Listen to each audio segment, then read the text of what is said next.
새벽 4시 32분 서울 마포구 한 빌라의 2층에서 신고가 들어왔다. 층간소음 때문에 올라간 아래층 주민이 반쯤 열린 문틈으로 본 것은 바닥에 쓰러진 남성의 시신이었다. 경찰이 도착했을 때 현장은 이미 구경꾼들로 북적였지만 베테랑 형사 박준호는 첫눈에 이상함을 감지했다. 30대 남성 민혁의 시신은 거실 중앙에 누워 있었다. 머리 옆으로 쏟아진 혈흔, 뒤틀린 팔다리, 그리고 무엇보다 방 안의 기묘한 배치가 박준호를 얼어붙게 만들었다. 소파는 벽 쪽으로 밀려나 있었고 탁자 위의 물컵은 정확히 시신으로부터 1m 50cm 떨어진 곳에 놓여 있었다. 커튼은 반쯤 열려 새벽빛이 시신의 얼굴만을 비추고 있었다. 국가수 김태영 팀장이 현장에 도착한 것은 오전 7시였다. 그는 카메라를 들고 현장을 촬영하다가 갑자기 멈춰 섰다. 렌즈 너머로 보이는 광경이 묘하게 익숙했다. 정확한 각도, 정교한 배치, 마치 누군가 의도적으로 설계한 것 같은.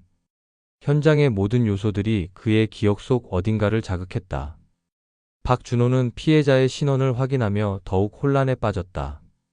민혁, 32세, 회사원. 특별한 적이 없어 보이는 평범한 남성이었다. 문은 안쪽에서 잠겨 있었고 창문 역시 닫혀 있었다. 외부 침입의 흔적은 전혀 없었다. 하지만 바닥에 떨어진 물컵의 위치, 소파의 각도, 심지어 시신의 자세까지 모든 것이 너무나 인위적으로 느껴졌다. 오후 2시 부검 결과가 나왔다. 후두부 강타로 인한 뇌출혈이 직접 사인이었다. 하지만 이상한 점이 발견됐다. 민혁의 손톱 밑에서 나온 이물질, 옷깃에 묻은 정체불명의 섬유, 그리고 현장에서 발견된 열쇠 하나. 그 열쇠는 민혁의 집 어디에도 맞지 않았다. 저녁 무렵 박준호는 동료 형사 이소영과 함께 사건 파일을 정리하던 중 무릎을 쳤다. 김태영 팀장의 말이 떠올랐기 때문이다. 그는 서둘러 2년 전 자료를 뒤지기 시작했다. 2023년 3월 같은 지역에서 발생한 여성 사망 사건. 피해자 이름은 수진이었다. 사진을 펼쳐놓은 순간 두 사람은 말을 잃었다.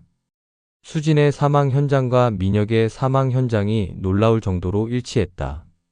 시신의 위치, 가구의 배치, 심지어 커튼이 열린 각도까지 완벽하게 동일했다. 차이점이라고는 피해자의 성별뿐이었다. 박준호의 손이 떨렸다. 이것은 단순한 우연이 아니었다. 밤이 깊어가며 수사팀은 더욱 충격적인 사실을 발견했다. 당시 수진의 사건 담당 형사였던 최경태가 남긴 기록에 따르면 수진 사건 역시 현장이 너무 인위적이라 타사를 의심했지만 결국 사고사로 결론 지어졌다. 그런데 지금 똑같은 방식의 죽음이 반복됐다. 누군가 의도적으로 과거를 재현하고 있는 것이 분명했다. 새벽 2시 박준호는 민혁의 휴대폰 기록을 확인하며 섬뜩한 발견을 했다. 사망 일주일 전부터 민혁은 누군가를 의식하는 듯한 행동을 보였다. 외출 시간이 불규칙해졌고 평소 가지 않던 경로로 출퇴근했으며 심지어 새 휴대폰을 구매하기까지 했다. 누군가 그를 지켜보고 있었다. 그리고 그 누군가는 마침내 행동에 옮겼다. 다음 날 오전 수사팀은 2년 전 수진 사건의 전체 기록을 요청했다. 담당자로부터 넘겨받은 상자 안에는 두툼한 파일들이 빼곡히 들어 있었다. 박준호와 이소영은 커피를 마시며 천천히 과거의 진실을 파헤치기 시작했다. 수진, 28세, 프리랜서 그래픽 디자이너. 2023년 3월 15일 자신의 원룸에서 숨진 채 발견됐다. 발견자는 건물주 한기석이었다. 당시 현장 상황은 지금의 민혁 사건과 놀라울 정도로 흡사했다. 거실 중앙에 쓰러진 시신, 정교하게 배치된 가구들, 그리고 의문의 열쇠 하나. 하지만 진짜 충격은 수사 기록 깊숙한 곳에 숨어 있었다. 담당 형사 최경태의 비공식 메모에는 놀라운 내용이 적혀 있었다. 수진의 지인들 대부분이 한 남성의 이름을 언급했다는 것이다. 바로 민혁이었다. 수진과 민혁은 약 6개월간 연인 관계였고 관계 종료 후에도 민혁이 지속적으로 수진을 괴롭혔다는 증언들이 쏟아져 나왔다. 이소영은 증인 조서를 읽으며 점점 분노가 치밀어 올랐다. 수진의 친구들은 하나같이 민혁의 스토킹과 협박을 증언했다. 깊은 밤 무언전화, 직장 앞에서의 기습적 등장, 심지어 수진의 집 앞에서 몇 시간씩 대기하는 일까지 있었다고 했다. 수진은 경찰에 신고까지 했지만 물리적 폭력이 없다는 이유로 제대로 수사되지 않았다. 박준호는 당시 수사 종결 보고서를 보며 고개를 저었다. 민혁은 수진의 사망 당일 완벽한 알리바이를 제시했다. 회사에서 야근을 했고 CCTV와 동료들의 증언으로 이를 입증했다. 하지만 그의 행동 패턴을 자세히 분석해보면 석연치 않은 부분들이 여럿 있었다. 특히 수진 사망 직후 민혁이 갑작스럽게 이사를 간 점이 의심스러웠다. 오후에 도착한 국과수 추가 분석 결과는 더욱 놀라웠다. 민혁의 현장에서 발견된 미세 증거물들을 정밀 분석한 결과 2년 전과 동일한 성분의 물질들이 검출됐다. 특정 브랜드의 청소용품, 같은 제조사의 라텍스 장갑, 심지어 동일한 종류의 밧줄까지. 누군가 의도적으로 과거 사건을 재현하려 했던 것이 확실해졌다. 김태영 팀장은 오후 브리핑에서 충격적인 가설을 제시했다. 민혁이 수진을 죽였지만 당시 수사의 한계로 처벌받지 않았고 이를 알고 있던 누군가가 민혁에게 똑같은 방식으로 복수를 가했다는 것이다. 법이 심판하지 못한 자를 사적으로 처벌한 것일 수도 있다는 분석이었다. 저녁 늦게 박준호는 당시 담당 형사 최경태를 찾아갔다. 퇴직 후 작은 편의점을 운영하고 있던 최경태는 수진 사건을 언급하자 깊은 한숨을 쉬었다. 그는 당시 민혁을 강력히 의심했지만 결정적 증거를 찾지 못해 사건을 종결할 수밖에 없었다고 털어놨다. 특히 민혁의 알리바이가 너무 완벽해서 오히려 의심스러웠다고 했다. 최경태는 낡은 수첩을 꺼내며 당시 비공식적으로 조사했던 내용들을 보여줬다. 민혁 주변에는 그를 의심하는 사람들이 여럿 있었다.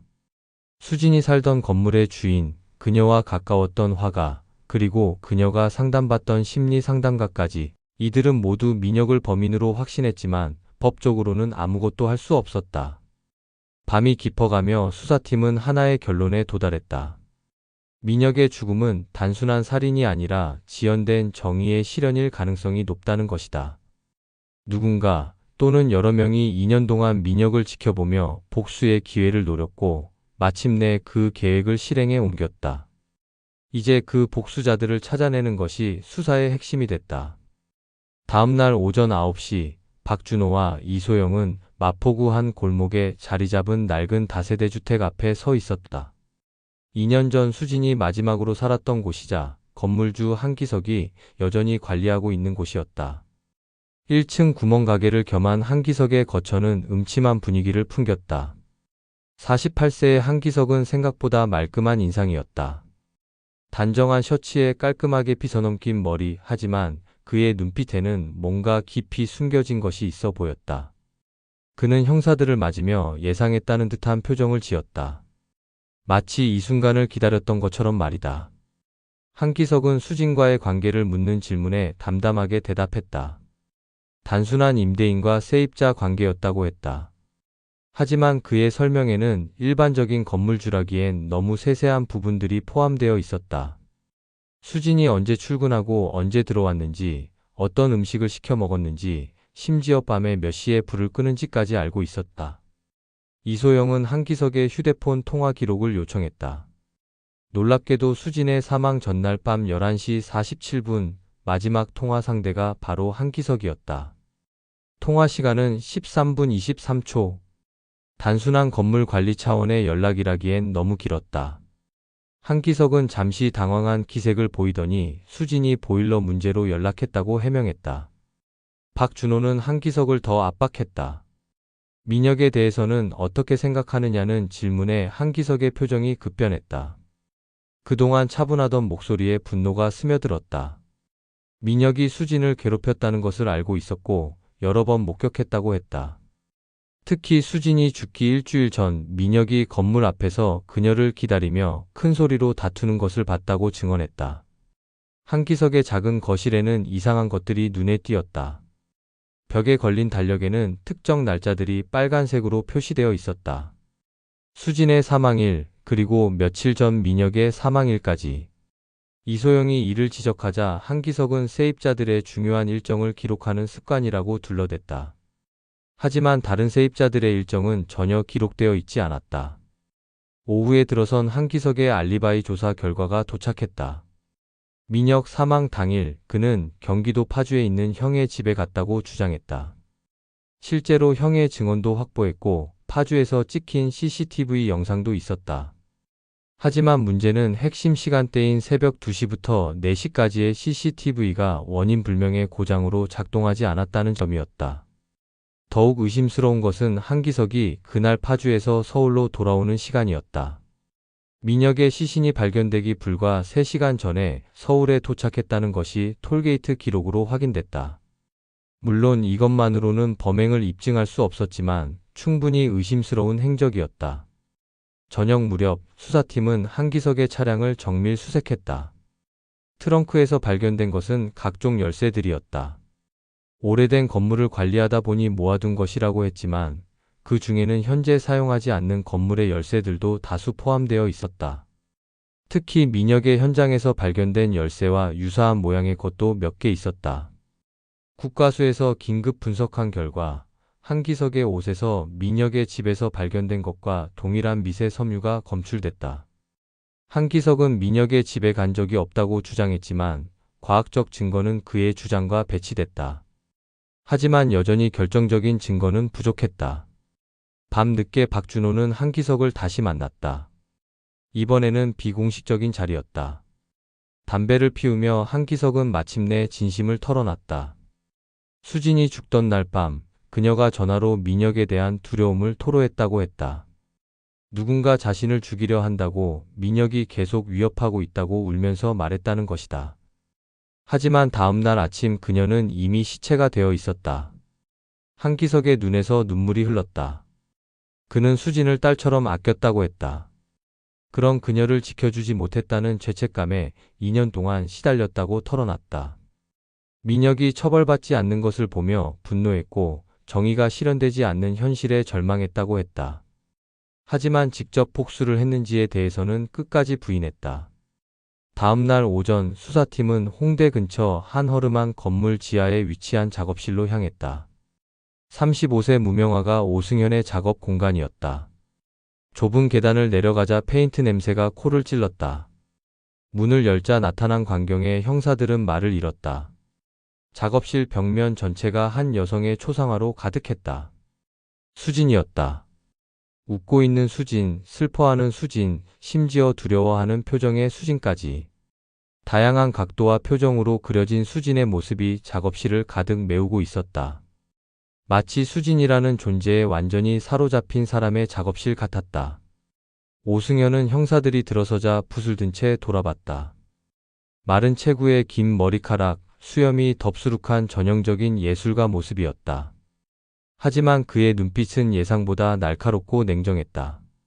수진의 그림들에 대해 묻자 그는 태연하게 대답했다.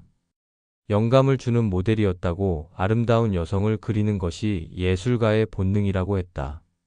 박준호는 그림들을 자세히 살펴보며 소름이 돋았다. 단순히 수진의 외모를 그린 것이 아니라 그녀의 일상을 세세하게 관찰한 흔적들이 보였다. 집에서 커피를 마시는 모습, 창밖을 내다보는 뒷모습, 심지어 잠들어 있는 모습까지. 이것은 모델과의 협업이 아니라 몰래 관찰한 결과물들이었다. 이소영이 가장 충격적인 그림을 발견한 것은 작업실 한쪽 구석에서였다. 거실 바닥에 쓰러져 있는 여성의 모습을 그린 그림이었다. 주변 가구의 배치, 커튼의 각도, 심지어 바닥에 흩어진 물컵까지 수진의 실제 사망 현장과 완벽하게 일치했다. 더욱 소름 끼치는 것은 이 그림의 제작 일자가 수진의 사망일보다 2주 앞선다는 것이었다. 오승현은 이 그림에 대해 묻자 잠시 당황한 기색을 보였다. 그러나 곧 진정하며 예술가의 직감이라고 답했다. 수진의 불안한 모습을 보며 불길한 예감이 들어 그렸다고 했다. 하지만 현장과 너무 정확히 일치하는 세부 사항들을 설명하기에는 부족한 답변이었다. 작업실 한쪽에서는 더욱 놀라운 발견이 이어졌다. 민혁의 모습을 그린 그림들이 숨겨져 있었던 것이다. 하지만 수진의 그림들과는 달리 민혁의 그림들은 모두 어둡고 위협적인 분위기였다. 마치 악마나 괴물을 그리듯 과장되고 기괴하게 표현되어 있었다. 특히 한 그림에서는 민혁이 고통스러워하며 바닥에 쓰러져 있는 모습이 그려져 있었는데 이것 역시 실제 사망 현장과 유사한 구도였다. 오승현의 스케치북을 뒤지던 중 더욱 충격적인 발견이 있었다. 민혁의 집 내부를 정확하게 그린 스케치들이었다. 거실의 구조, 가구의 배치, 심지어 벽지의 패턴까지 세밀하게 그려져 있었다. 오승현이 민혁의 집에 직접 가본 적이 있거나 아니면 다른 방법으로 내부 구조를 파악했다는 의미였다. 국과수에서 급히 분석한 결과 오승현의 작업실에서 민혁의 현장과 동일한 페인트 성분이 검출됐다. 특히 민혁의 옷에서 발견된 미세한 캔버스 섬유가 오승현이 사용하는 캔버스와 일치했다. 하지만 오승현은 민혁과 직접적인 접촉이 있었던 것을 완강히 부인했다. 오후에 실시한 오승현의 알리바이 조사는 애매한 결과를 보였다. 그는 민혁 사망 당일 개인전 준비를 위해 작업실에 있었다고 주장했다. 실제로 며칠 후 예정된 전시회도 있었고 준비 과정에 일부 증거들도 있었다. 하지만 새벽 시간대에 그의 위치를 정확히 입증할 수 있는 증인이나 CCTV는 없었다. 저녁 무렵 박준호는 오승현과 1대1 면담을 가졌다. 오승현은 수진과의 관계에 대해 조금 더 솔직하게 털어놨다. 그는 수진을 사랑했다고 인정했다. 하지만 그녀는 자신의 감정을 알아차리지 못했고 민혁이라는 남자 때문에 고통받고 있었다고 했다. 수진이 죽은 후 그는 민혁에 대한 증오로 가득 찼다고 털어놨다. 오승현의 작업 일지를 분석한 결과 그는 수진의 죽음 이후 민혁에 대한 조사를 체계적으로 진행했던 것으로 드러났다. 민혁의 출퇴근 시간, 생활 패턴, 심지어 주변 인물들까지 세세하게 기록해 두었다. 이것은 단순한 관심이나 우연이 아니라 계획적인 감시였다. 그리고 그 감시의 결과가 그림으로 남겨져 있었다. 수사 3일째, 박준호와 이소영은 강남구 한 오피스텔 단지로 향했다. 33세의 최윤아가 라이프 코치라는 명목으로 상담실을 운영하는 곳이었다. 건물 간판에서 그의 이름을 찾기까지 한참이 걸렸다. 정식 등록된 상담소가 아닌 개인 사무실 형태로 운영되고 있었기 때문이다. 15층에 위치한 상담실은 예상보다 깔끔하고 현대적이었다. 차분한 베이지 톤의 인테리어, 부드러운 조명, 그리고 편안한 소파들이 배치되어 있었다. 하지만 정작 주인인 최윤아의 신분을 증명할 만한 자격증이나 인증서는 어디에도 보이지 않았다. 최윤아는 수사팀을 맞으며 침착한 모습을 보였다. 단정한 정장 차림의 온화한 미소, 차분하고 신뢰감을 주는 목소리였다. 하지만 이소영은 그의 눈빛에서 뭔가 계산적인 것을 느꼈다. 마치 상대방을 분석하고 있는 듯한 심리학자가 실험 대상을 관찰하는 것 같은 시선이었다. 수진과의 상담 관계에 대해 묻자 최윤아는 상담 기밀을 이유로 자세한 내용을 밝히기를 거부했다. 하지만 일반적인 선에서 수진이 대인관계에서 어려움을 겪고 있었다고 했다. 특히 한 남성으로부터 지속적인 스트레스를 받고 있었다고 언급했다. 그 남성이 민혁인지 직접적으로 확인해 주지는 않았지만 정황상 명확해 보였다고 했다. 박준호는 최윤아의 자격에 대해 더 깊이 파고들었다. 그는 정식 심리상담사 자격증이 없다고 인정했다. 대신 해외에서 라이프 코칭 과정을 수료했다고 주장했지만 구체적인 기관명이나 증빙서류 제시는 거부했다. 개인정보 보호를 이유로 들었지만 수사팀에게는 수상해 보일 수밖에 없었다. 이소영이 상담 기록 보관 상황을 문의하자 최윤아의 표정이 미묘하게 변했다. 수진의 상담 기록은 안타깝게도 시스템 오류로 대부분 삭제됐다고 했다.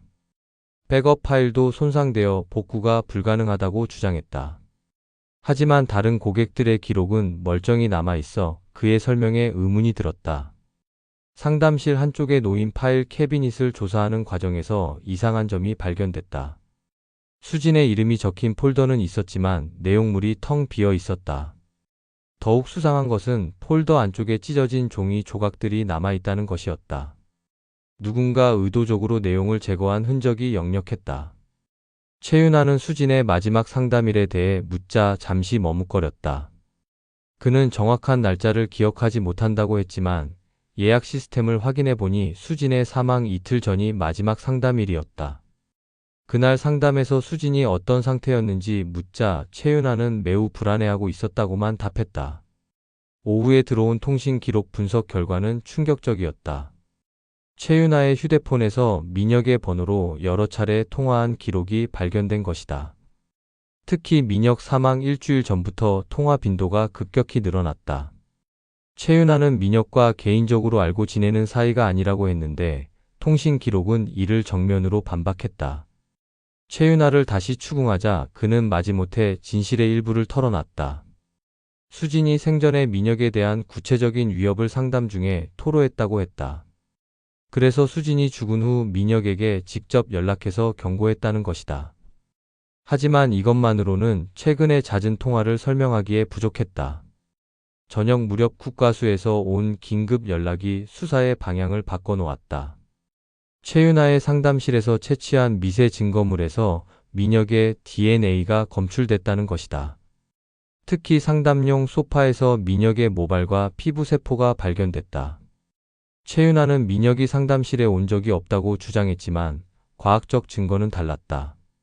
박준호는 최윤아의 알리바이를 재점검했다. 그는 민혁 사망 당일 밤 집에서 혼자 있었다고 주장했다. 하지만 이를 입증할 만한 증거는 전혀 없었다. 택시나 대중교통 이용 기록도 없었고 카드 사용 내역도 끊어져 있었다. 마치 의도적으로 흔적을 남기지 않으려 한 것 같았다. 최윤아의 컴퓨터를 압수수색한 결과 더욱 놀라운 사실들이 드러났다. 그는 수진의 죽음 이후 민혁에 대한 광범위한 조사를 진행했다. 민혁의 직장, 거주지, 생활 패턴은 물론 과거 연인들까지 상세히 조사한 기록들이 있었다. 이것은 상담가의 업무 범위를 훨씬 넘어선 것이었다. 특히 충격적인 것은 최윤아가 심리학 지식을 이용해 민혁을 심리적으로 압박하는 방법들을 연구했다는 점이었다. 죄책감 유발하는 법, 불안 증폭 방법, 심지어 자살 충동을 유도하는 심리적 조작법까지 상세히 정리되어 있었다. 이것은 치료가 아니라 고문에 가까운 내용들이었다. 밤늦게 이소영은 최윤아와 마지막 면담을 가졌다. 이번에는 심리전을 펼쳤다. 최윤아 자신의 과거와 동기에 대해 파고들기 시작했다. 최윤아는 처음에는 침착함을 유지했지만 점점 균열이 드러나기 시작했다. 특히 수진에 대한 감정을 묻자 그의 목소리에 떨림이 섞였다. 최윤아는 마침내 인정했다. 수진을 단순한 내담자로 보지 않았다고 했다. 그녀의 순수함과 상처에 깊이 공감했고 점점 보호하고 싶은 마음이 커졌다고 털어놨다. 수진이 민혁 때문에 고통받는 것을 보며 분노했고 그녀가 죽은 후에는 복수심에 사로잡혔다고 했다. 하지만 직접적인 살인 행위는 여전히 부인했다. 최윤아의 상담 노트 조각들을 복원한 결과 수진이 마지막 상담에서 한 말이 부분적으로 드러났다. 그녀는 민혁이 자신을 죽이려 한다고 확신하고 있었고 구체적인 위협의 내용까지 털어놨던 것으로 보였다. 최윤아는 이 모든 것을 알고 있었지만 수진을 구하지 못했다는 죄책감에 시달렸고 그것이 복수의 동기가 됐을 가능성이 높아 보였다.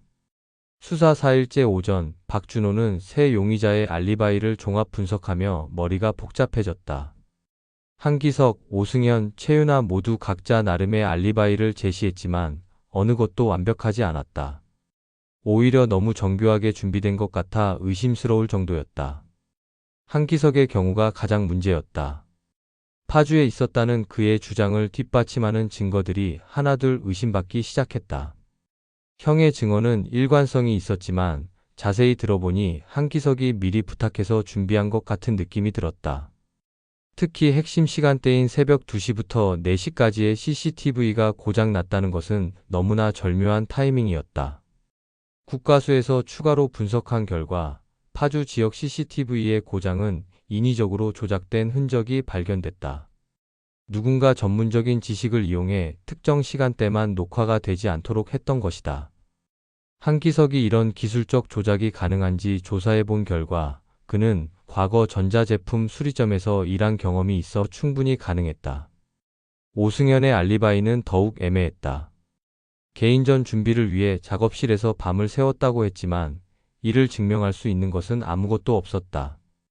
작업실 주변의 CCTV들을 분석한 결과 민혁 사망 당일 밤 오승현이 작업실을 나서는 모습이 포착됐다. 시간은 새벽 1시 30분, 그리고 다시 돌아온 것은 새벽 4시 45분이었다. 오승현을 다시 불러 추궁하자 그는 잠시 산책을 나갔다고 해명했다. 작업에 막혀서 머리를 식히려고 밖에 나갔다는 것이다. 하지만 3시간 이상의 산책이라기에는 너무 길었고 어디를 다녀왔는지 구체적인 경로도 되지 못했다. 더욱이 그날 밤은 비가 내렸는데 산책하기에는 적합하지 않은 날씨였다. 최윤아의 경우는 아예 알리바이라고 할 만한 것이 없었다. 집에서 혼자 있었다는 주장뿐 이를 뒷받침할 증거는 전무했다. 아파트 출입 기록도 없었고 택시나 대중교통 이용 내역도 없었다. 마치 그날 밤 세상에서 사라진 것처럼 어떤 흔적도 남기지 않았다. 이소영은 최윤아의 아파트 주변 CCTV를 전수조사했다. 놀랍게도 그의 차량이 아파트 지하주차장을 나서는 모습이 포착됐다. 시간은 새벽 12시 47분이었다. 그리고 다시 돌아온 것은 새벽 5시 12분이었다. 최윤아가 거짓말을 했다는 것이 명백해졌다. 세 용의자를 동시에 소환해서 대질 신문을 진행했다. 흥미롭게도 그들은 서로를 전혀 모르는 사이라고 주장했다. 한기석은 오승현과 최윤아를 처음 본다고 했고 다른 두 사람도 마찬가지였다. 하지만 그들의 반응에는 어색함이 있었다. 마치 연기를 하고 있는 것 같은 부자연스러움이 느껴졌다. 오후에 들어온 통신 분석 결과가 모든 것을 뒤바꿔 놓았다. 세 사람의 휴대폰 기록을 교차 분석한 결과 그들 사이에 간접적인 연결고리가 발견된 것이다. 직접 통화한 기록은 없었지만 같은 시간대에 특정 지역에서 기지국 신호가 잡힌 적이 여러 번 있었다. 이것은 우연이라기에는 너무 빈번했다. 더욱 놀라운 것은 수진의 장례식 당일 기록이었다. 세 사람 모두 장례식장 근처에서 휴대폰 신호가 잡혔지만 참석자 명단에는 한기석만 포함되어 있었다. 오승현과 최윤아는 멀리서 지켜본 것으로 추정됐다. 그들은 그날 서로를 확인했을 가능성이 높았다. 박준호는 세 용의자의 생활 패턴을 재분석했다. 수진의 죽음 이후 그들은 각자 민혁에 대한 감시를 시작했던 것으로 드러났다. 한기석은 민혁의 거주지 주변을 자주 돌아다녔고 오승현은 민혁의 직장 근처에서 목격됐으며 최윤아는 민혁과 직접 접촉까지 시도했다. 특히 민혁 사망 한 달 전부터는 세 사람의 행동이 더욱 활발해졌다. 마치 뭔가 중요한 시점이 다가오고 있다는 것을 알고 있는 것처럼 보였다. 그들은 민혁의 생활 패턴을 완전히 파악하고 있었고 심지어 그의 심리 상태까지 정확히 분석하고 있었다. 저녁 무렵 국과수에서 온 최종 분석 결과는 충격적이었다. 민혁의 현장에서 발견된 증거물들을 정밀 분석한 결과 세 사람 모두와 연결되는 물질들이 검출됐다. 한기석의 열쇠, 오승현의 캠퍼스 섬유, 최윤아의 상담실에서 나온 특수 청소용품까지. 이것은 한 사람의 범행이 아니라 여러 사람이 관여했음을 시사하는 증거였다. 밤늦게 수사팀은 하나의 가설을 세웠다. 세 용의자는 직접적으로 공모하지는 않았지만 각자 민혁에 대한 복수를 계획하고 있었고 그 계획들이 동시에 실행되면서 의도치 않게 협력하게 됐다는 것이다. 이것은 전례 없는 형태의 범죄 양상이었다. 수사 5일째 디지털 포렌식 팀에서 중대한 발견을 했다. 수진의 노트북 하드디스크 복구 작업을 통해 완전히 삭제된 줄 알았던 이메일들이 부분적으로 복원된 것이다. 그 중에는 민혁과 주고받은 이메일들이 포함되어 있었다. 복원된 이메일들의 내용은 수사팀을 경악하게 만들었다. 수진의 죽음 이후 민혁이 누군가로부터 위협적인 메시지를 받고 있었던 것이다.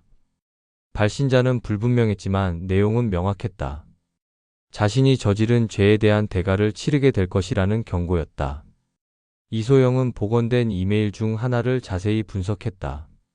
수진 사망 6개월 후에 민혁이 보낸 메일이었다. 내용은 암호화되어 있지만 해독해보니 충격적인 내용이었다.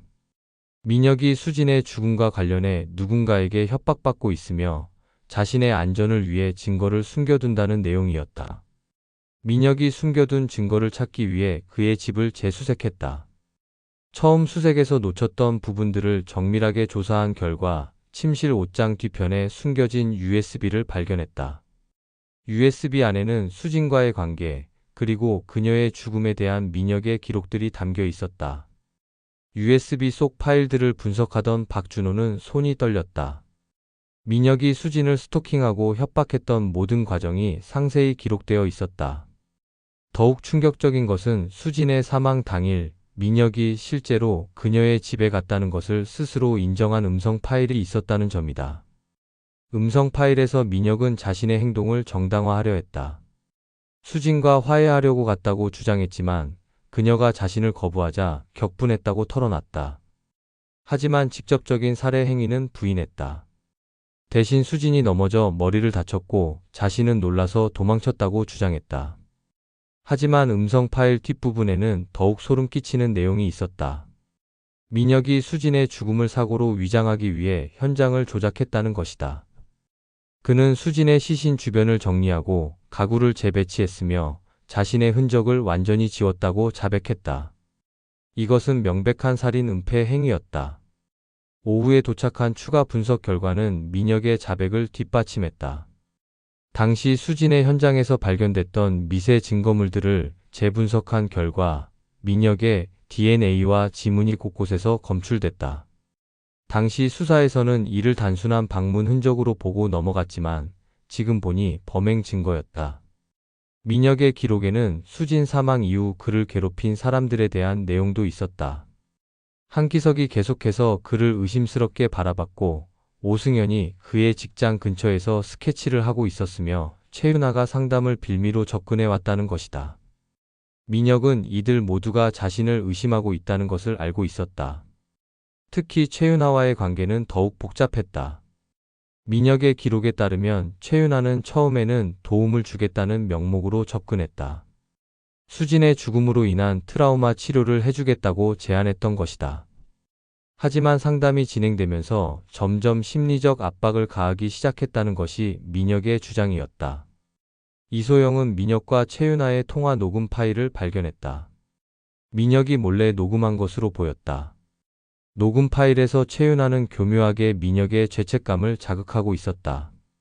수진이 얼마나 고통스러웠을지, 그녀의 마지막 순간이 얼마나 무서웠을지를 생생하게 묘사하며 민혁을 심리적으로 고문하고 있었다. 더욱 놀라운 것은 오승현과 관련된 기록이었다.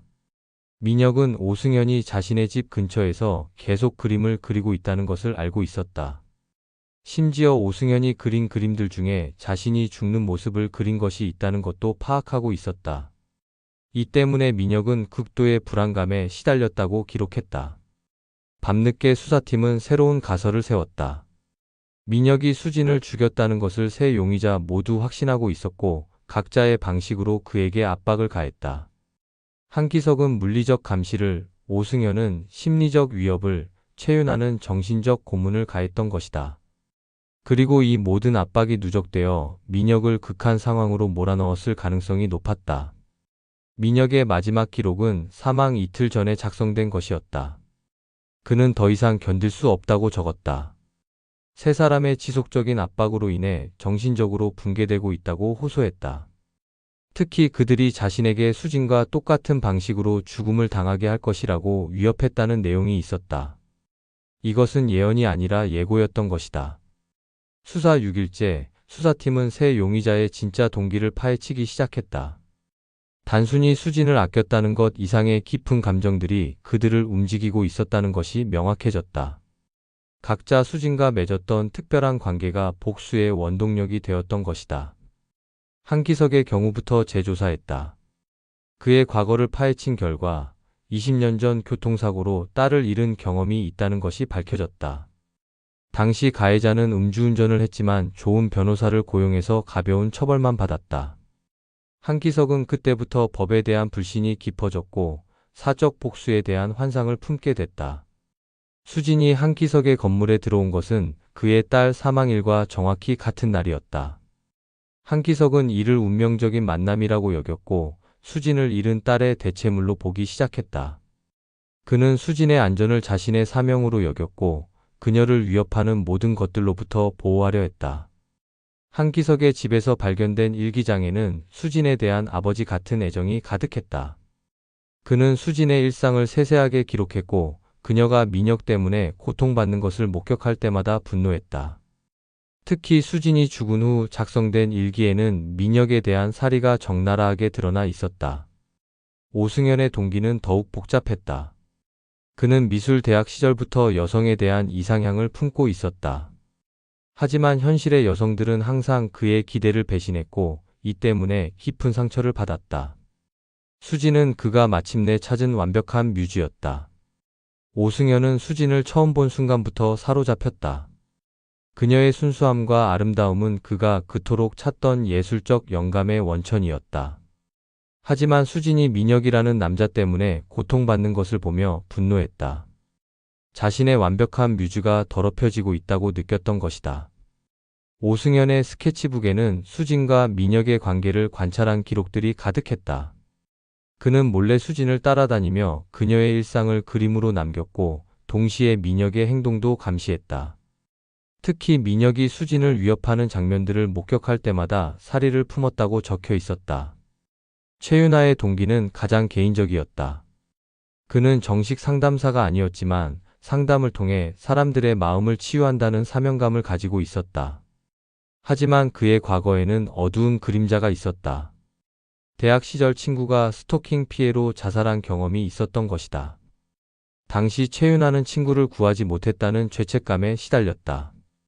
그래서 비슷한 상황에 놓인 여성들을 돕는 것을 자신의 속죄 방법으로 삼았다. 수진이 그에게 상담을 요청했을 때 그는 이번에는 반드시 구해내겠다고 다짐했다. 하지만 수진이 죽자 최윤아는 다시 한번 실패했다는 절망감에 빠졌다. 그는 민혁을 단순한 가해자가 아니라 자신의 트라우마를 재현한 원수로 여겼다. 수진의 죽음은 과거 여자친구의 죽음과 겹쳐졌고 이는 그를 복수의 길로 이끌었다. 세 사람의 복수 계획은 각자 다른 방식으로 진행됐다. 한기석은 민혁의 물리적 행동을 제약하려 했다. 그는 민혁의 집 주변을 감시하고 때로는 직접 위협을 가하기도 했다. 민혁이 다른 여성들에게 해를 끼치지 못하도록 막는 것이 목적이었다. 오승연은 예술적 방법으로 복수를 계획했다. 그는 민혁의 죽음을 그림으로 그려내며 실현 가능성을 탐구했다. 마치 주술처럼 그림을 통해 민혁의 죽음을 현실로 만들어내려 했다. 실제로 그의 그림들은 점점 더 구체적이고 현실적으로 변해갔다. 최윤아는 심리적 방법을 선택했다. 그는 상담이라는 명목으로 민혁에게 접근해서 죄책감을 극대화시켰다. 수진의 고통을 생생하게 묘사하고 민혁이 저지른 죄의 무게를 계속 상기시켰다. 목적은 민혁을 정신적으로 붕괴시켜 스스로 목숨을 끊게 만드는 것이었다. 하지만 민혁은 그들의 예상보다 강했다. 죄책감에 시달리면서도 끝까지 버텼고 심지어 자신을 위협하는 이들의 정체까지 파악하고 있었다. 이에 세 사람은 각자 더 강력한 방법을 모색하기 시작했다. 그리고 그들의 계획이 우연히 같은 밤에 실행되면서 예상치 못한 결과가 벌어지게 됐다.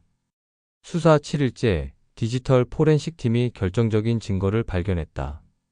세 용의자의 휴대폰과 컴퓨터를 정밀 분석한 결과 그들이 서로 모르는 사이라는 주장이 거짓이라는 것이 밝혀진 것이다. 직접적인 연락은 없었지만 은밀한 방식으로 서로를 의식하고 있었다. 가장 먼저 발견된 것은 익명 게시판에서의 접촉이었다. 수진의 죽음 이후 세 사람은 모두 같은 온라인 커뮤니티에 가입했다. 범죄 피해자 유가족과 지인들을 위한 모임이라는 명목의 사이트였다.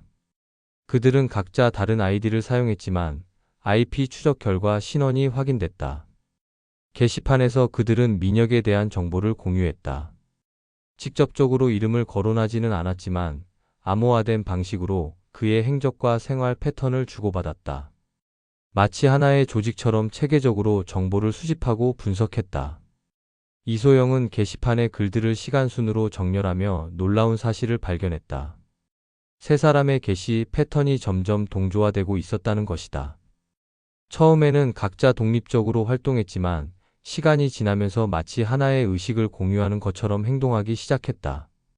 특히 민혁 사망 한 달 전부터는 그들의 활동이 급격히 활발해졌다.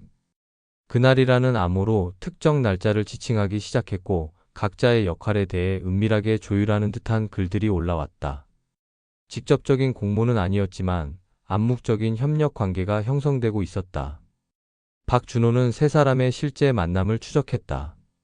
CCTV 분석 결과 그들이 우연을 가장해 같은 장소에 나타난 적이 여러 번 있었다. 수진이 자주 가던 카페, 그녀의 직장 근처, 심지어 묘지까지. 그들은 서로를 확인하고 신뢰를 쌓아가고 있었다. 가장 결정적인 만남은 민혁 사망 일주일 전이었다. 세 사람이 동시에 수진의 묘 앞에 나타났다. CCTV에는 그들이 서로 말을 주고받는 모습이 선명히 찍혀 있었다. 이날 그들은 마침내 직접적인 접촉을 하며 최종 계획을 조율했을 것으로 추정됐다. 국과수에서 분석한 묘지 현장에서는 놀라운 증거가 발견됐다. 세 사람이 수진의 묘 앞에서 함께 태운 종이에 재가 남아 있었던 것이다. 재를 분석한 결과 민혁의 사진과 개인정보가 적힌 종이였다. 이것은 일종의 저주의식이자 복수 서약이었다. 오후에 실시한 재조사에서 세 용의자는 마침내 진실을 털어놨다. 그들은 처음에는 각자 독립적으로 민혁을 감시했지만 점차 서로의 존재를 알게 됐다고 인정했다. 그리고 수진의 일주기를 앞두고 함께 모여 복수 계획을 세웠다고 자백했다. 한기석은 자신의 역할을 설명했다. 그는 민혁의 집에 들어갈 수 있는 방법을 제공하기로 했다. 건물주로서의 경험을 살려 열쇠를 복제하고 현장 접근을 가능하게 하는 것이 그의 임무였다. 실제로 민혁의 현장에서 발견된 정체불명의 열쇠가 그의 작품이었다. 오승현은 예술가적 감각으로 복수의 미학을 담당했다. 민혁의 죽음이 수진의 죽음과 완벽하게 일치하도록 현장을 설계하는 것이 그의 역할이었다. 그가 미리 그려둔 그림들은 실제 범행의 청사진 역할을 했다. 최윤아는 심리전의 전문가로서 민혁을 정신적으로 몰아세우는 역할을 맡았다. 지속적인 상담을 통해 민혁의 죄책감을 극대화시키고 복수의 당일에는 그를 현장으로 유인하는 것이 그의 임무였다. 그들의 계획은 정교했다. 민혁을 완전히 고립시킨 후 수진이 당했던 것과 똑같은 공포와 절망을 느끼게 한 다음 동일한 방식으로 죽음에 이르게 하는 것이었다. 하지만 직접 손을 대지는 않고 민혁 스스로 선택하게 만드는 것이 핵심이었다. 최윤아가 민혁 사망 당일 밤에 한 마지막 전화 통화 내용이 복원됐다. 통화에서 그는 민혁에게 수진이 기다리고 있다고 말했다. 그리고 이제 그녀에게 사과할 때가 왔다며 특정 주소로 오라고 유도했다. 그 주소는 바로 민혁의 집이었다. 한기석은 그날 밤 민혁의 집 현관문을 열어두었다고 자백했다. 복제한 열쇠를 이용해 미리 침입한 후 민혁이 도착하기를 기다렸다. 그는 민혁이 들어오자마자 뒤에서 기습했지만 죽이려는 의도는 없었다고 주장했다. 단지 제압하려 했을 뿐이라고 했다. 하지만 민혁은 예상보다 격렬하게 저항했다. 둘 사이에 몸싸움이 벌어졌고 그 과정에서 민혁이 뒤로 넘어지며 머리를 바닥에 부딪혔다. 한기석은 민혁이 의식을 잃자 당황했지만 이미 늦었다. 출혈이 심해 민혁은 곧 숨을 거뒀다. 이때 오승현이 현장에 도착했다. 그는 미리 계획된 대로 현장을 수진의 사망 현장과 동일하게 꾸미기 위해 온 것이었다. 하지만 이미 민혁이 죽어 있는 것을 보고 충격을 받았다. 그럼에도 불구하고 그는 자신의 역할을 수행했다.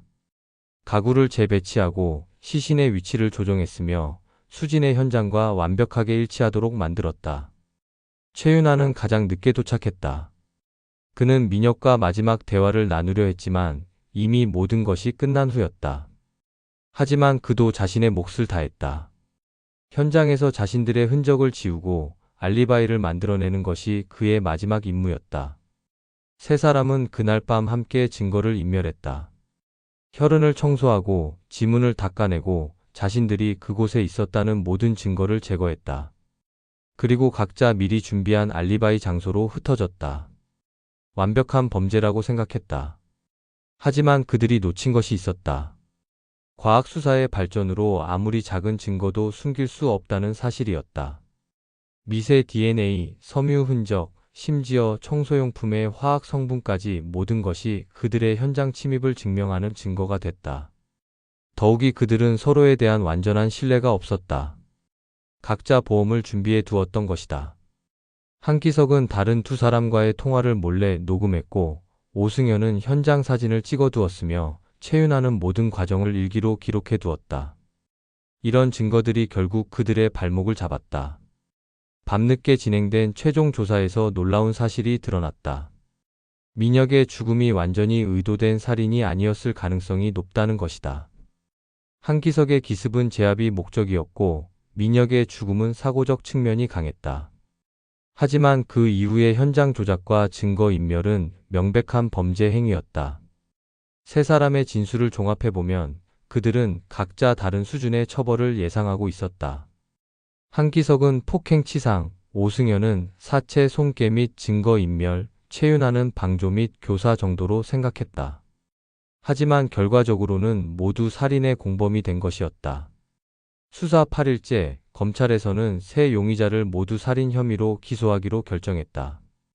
비록 직접적인 살인 의도가 없었다 하더라도 계획적으로 피해자를 죽음에 이르게 한 공동정범으로 판단한 것이다. 하지만 법정에서 이를 입증하기는 쉽지 않을 것으로 예상됐다. 박준호는 사건을 정리하며 복잡한 심경이었다. 법적으로는 세 사람이 범죄자였지만 감정적으로는 이해할 수 있는 부분도 있었다. 민혁이 실제로 수진을 죽였고 법이 그를 제대로 처벌하지 못했다는 것은 부인할 수 없는 사실이었다. 재판이 시작되자 언론의 관심이 폭발했다. 법이 심판하지 못한 범죄자를 시민들이 사적으로 처벌했다는 이야기는 사회적 논란을 불러일으켰다. 어떤 이들은 세 용의자를 영웅으로 여겼고 어떤 이들은 법치주의를 위반한 범죄자로 규정했다. 첫 번째 공판에서 한기석의 변호사는 정당방위를 주장했다. 민혁이 먼저 공격했고 한기석은 자신을 보호하기 위해 반격했을 뿐이라고 주장했다.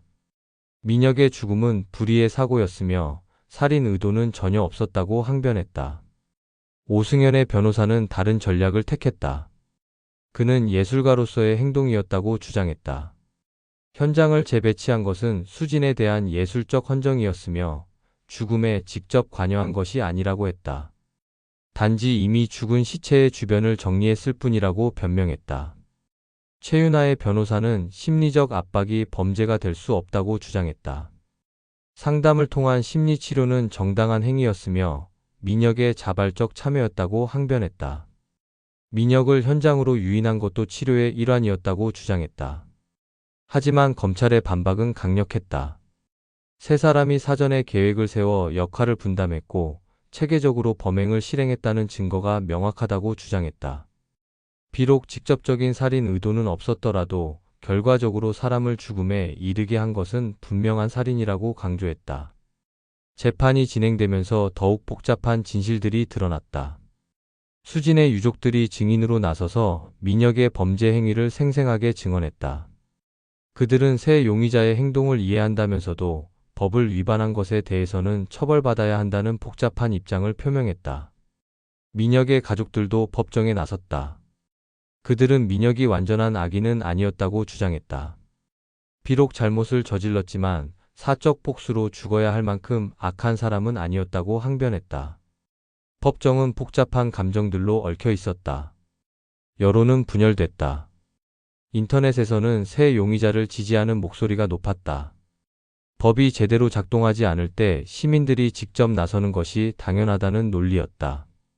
반면 법조계에서는 법치주의의 근간이 흔들릴 수 있다며 엄벌을 요구했다. 6개월간 지속된 재판에서 판사는 어려운 결정을 내려야 했다. 새 피고인의 행동에는 이해할 만한 동기가 있었지만 법을 우회한 사적 복수는 용납할 수 없다는 것이 법원의 기본 입장이었다. 하지만 구체적인 형량을 결정하는 것은 또 다른 문제였다. 최종 판결에서 한기석은 과실치사로 징역 3년을 선고받았다. 직접적인 살인 의도는 인정되지 않았지만 불법 침입과 폭행으로 인한 사망에 대한 책임을 져야 한다는 것이 판사의 판단이었다. 오승현은 사체 손괴 및 증거 인멸 혐의로 징역 2년을 선고받았다. 예술적 행위라는 주장은 받아들여지지 않았다. 죽은 사람에 대한 모독이자 수사를 방해한 명백한 범죄 행위로 판단됐다. 최윤아는 살인 교사 및 방조 혐의로 징역 4년을 선고받았다. 심리적 압박을 통해 피해자를 죽음으로 몰아넣은 행위가 가장 악질적인 것으로 평가됐다. 상담사라는 지위를 악용한 점도 가중처벌 사유가 됐다. 하지만 재판이 끝나도 논란은 계속됐다.